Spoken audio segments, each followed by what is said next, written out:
ایک بادشاہ نے رات کو گدڑوں کی آوازیں سنی تو صبح وزیروں سے پوچھا کہ رات کو یہ گدڑ بہت شور کر رہے تھے، کیا وجہ ہے؟ اس وقت کے وزیر عقل مند ہوتے تھے، انہوں نے کہا جناب کھانے پینے کی چیزوں کی کمی ہو گئی اس لیے فریاد کر رہے ہیں۔ تو حاکم وقت نے آرڈر دیا کہ ان کا بندوبست کیا جائے۔ وزیر صاحب نے کچھ مال گھر بھجوا دیا اور کچھ رشتہ داروں اور دوستوں میں تقسیم کیا۔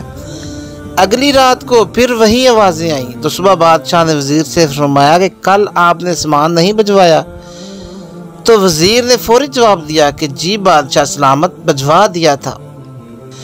اس پر بادشاہ نے فرمایا کہ پھر یہ شور کیوں؟ تو وزیر نے کہا جناب سردی کی وجہ سے شور کر رہے ہیں۔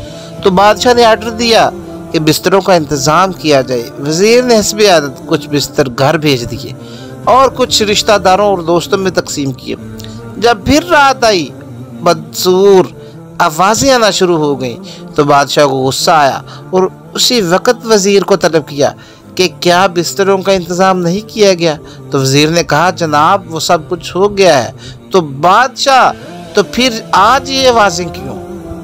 تو اب وزیر نے بادشاہ کو مطمئن بھی کرنا تھا اور اوکے رپورٹ بھی دینی تھی، تو وہ باہر گیا کہ پتہ کر کے آتا ہوں۔ وزیر جب واپس آیا تو مسکراہٹ لبوں پر جائے آداب عرض کیا کہ بادشاہ سلامت یہ شور نہیں کر رہے بلکہ آپ کا شکریہ ادا کر رہے ہیں اور روزانہ کرتے رہیں گے۔ بادشاہ سلامت یہ سن کے بہت خوش ہوا اور وزیر کو انعام سے بھی نوازا۔ اب یہی حال ہمارے ملک کا بھی ہے، ملازمین و عوام مہنگائی سے پریشان ہے، مگر یہاں رپورٹ سب اوکے دی جا رہی ہے اور بادشاہ سلامت خوش ہیں۔